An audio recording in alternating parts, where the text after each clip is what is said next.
Un défi lancé par Barack Obama, une promesse qu'il avait faite en 2008.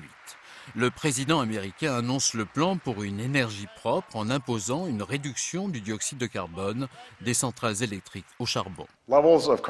Les niveaux de dioxyde de carbone, qui réchauffent notre atmosphère, n'ont jamais été aussi élevés depuis plus de 800 000 ans. 2014 a été l'année la plus chaude enregistrée sur notre planète et on a eu plein de records de ce type ces 10 dernières années. Ce plan prévoit une baisse de 32% des émissions de dioxyde de carbone d'ici à 2030. Les Américains devront donc réduire la production de ces centrales électriques de 39 à 27%. Le charbon sera alors remplacé par les énergies renouvelables. De 13, elle passerait à 28%, soit plus du double. Un programme salué par les Nations Unies.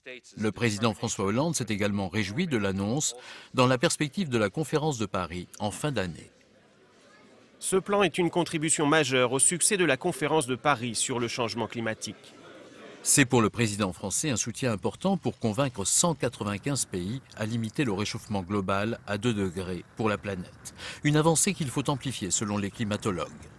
Ce qui est important pour les États-Unis, c'est de voir dans quelle mesure ils sont capables de réduire leurs émissions globales de gaz à effet de serre. Je le redis, cette composante centrale électrique ne représente à peu près que 30% des émissions de gaz à effet de serre des États-Unis. C'est bien, mais il faut aller plus loin si on veut vraiment que les États-Unis soient à la hauteur des engagements qui leur sont, je dirais, demandés dans le cadre de la conférence de Paris.